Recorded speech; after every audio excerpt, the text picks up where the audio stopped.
Kevin Harvick furious after NASCAR penalties.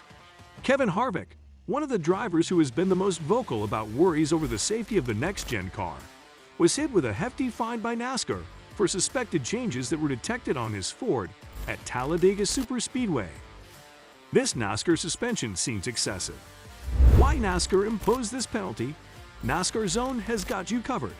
Without any further ado, let's get started. Before that, please subscribe to NASCAR Zone for your daily dose of NASCAR.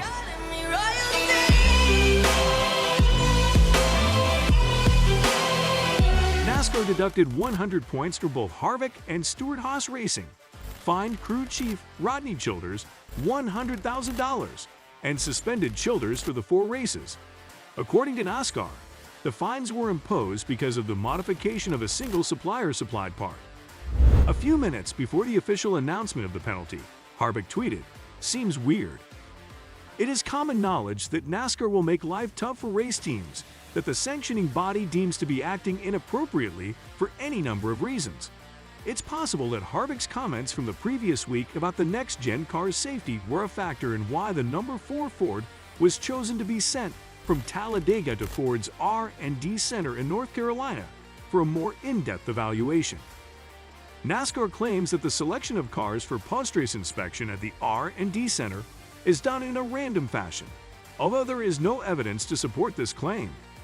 The competitors are of the opinion that the method does not involve any random elements. Following his participation in a panel discussion on women in motorsports held at Charlotte Motor Speedway, NASCAR President Steve Phelps stated that the penalty handed down to the number 14 was not intended to be punitive. According to Phelps, that's ludicrous.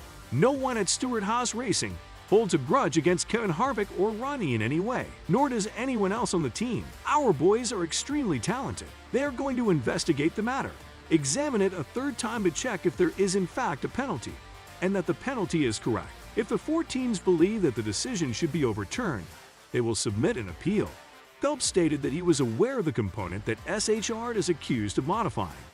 When asked by the Associated Press whether it was possible that Childers, who was crew chief Sunday in his 600th Cup race, adjusted the stiff rear clip that was under inspection in an attempt to soften it, Phelps responded by saying that that was not the portion that was in question. Since the playoffs began in September, the next gen has been the subject of increasing scrutiny due to the fact that it has been involved in 4 races in a row where the car has had problems. The next gen had a difficult time keeping up in the postseason competition due to a variety of issues, including car fires, failed parts, and fatal tires.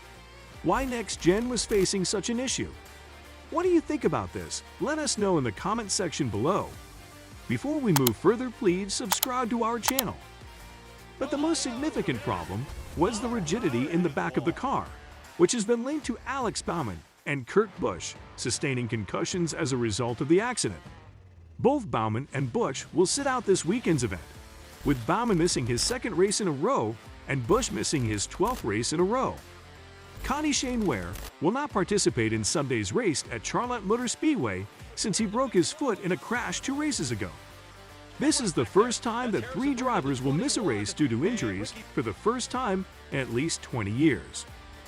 Chase Elliott, who is widely considered to be the most popular driver in NASCAR, has said that the increased stiffness of the cars in the series is making them less safe, because one of the objectives of the next-gen project was to cut costs.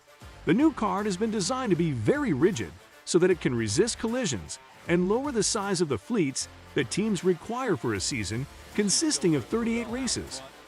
NASCAR was going to crash test computer models of potential adjustments that could be made to the back of the car to assist with the redistribution of energy away from the driver in the event of a collision. However, any potential answers won't be put into action until the next year's season. This season will continue with a total of 5 more races.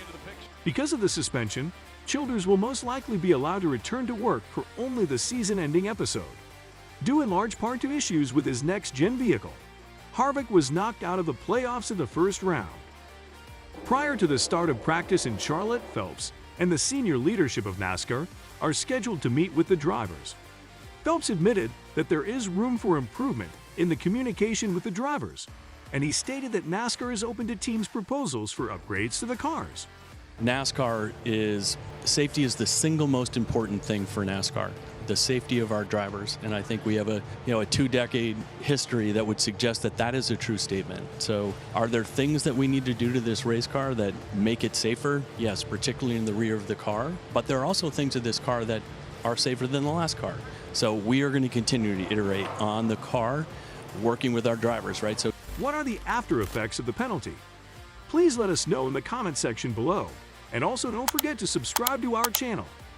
After a penalty at the Texas NASCAR track, Kevin Harvick lost his chance at the championship race and his win bonus. After the Monster Energy NASCAR Cup Series race at Texas Motor Speedway, a significant penalty was handed out, which has dramatically altered the complexion of the fight to make it to the Final Four.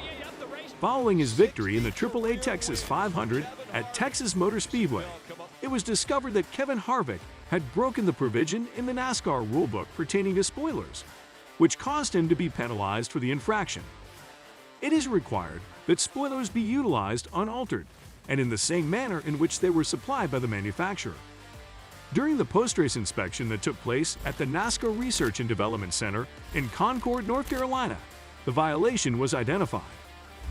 As a direct consequence of this, Harvick's victory does not contribute toward automatic progression into the championship race that will be held at Homestead. In addition, Harvick has been deducted 40 driver points, and the team has lost 40 owner points as a result of this. Harvick is currently only 3 points above the cut line to advance into the championship race as a result of the elimination of all win bonuses and the reduction in championship points. Because of this, the door has just been opened for Kurt Busch, Chase Elliott, and Eric Almirola to make up ground on the championship point standings. Crew Chief Rodney Childers has been given a fine of $75,000 and will not be allowed to participate in the upcoming races in Phoenix and Homestead. Car Chief Robert Smith has also been given a suspension for the upcoming pair of Cup Series competitions. Vice President of Competition for Stewart Haas, the company has accepted the penalty and has decided not to fight it. Zipadelli said, "We work relentlessly across every inch of our race vehicles to achieve speed, and regrettably, NASCAR determined that we stepped into an area that is not accommodated by its rulebook. We are not going to contest the penalty. Instead, we are going to shift our immediate attention to the competition that will take place in Phoenix so that we can take charge of our fate on the track." The Senior Vice President of Competition for NASCAR, Scott Miller, issued a statement on the organization's behalf. "It is not our aim to impose any penalties, but we will do so when required to guarantee that each race and championship is contested on a level playing ground," Miller said. "It is our desire to ensure that every race and the title is contested on a fair playing field. We shall now turn our attention back to Phoenix and the fight for a championship there." Tony Gibson will fill in as the crew chief for the number 4 car, while the team searches for a permanent replacement. The role of interim automotive chief will be filled by Nick DeFazio. Other Monster Energy Series fines, which were issued in the penalty report on Wednesday, were as follows. The number 12 Team Penske camp has been given an L1 level violation. Crew Chief Jeremy Bullins has been fined $50,000, and Vehicle Chief Kirk Almquist will miss the next 2 races as a result of his infraction. Both driver Ryan Blaney and the team itself will each lose 20 driver points as a result of this penalty. The number 20 Joe Gibbs Racing Team receive an infraction of the L1 level. Crew Chief Chris Gale has been given a punishment of $50,000, while Car Chief Jason Overstreet will miss the next 2 races as a result of his actions. Both the driver Eric Jones and the team itself will both lose 20 driver points as a result of this penalty. How long-lastingly will this punishment affect him? Tell us in the space provided below. As for me, I'm calling it a day. We hope the video was entertaining. We can't do this without our fans, so please subscribe to our channel to see more of our incredible critiques.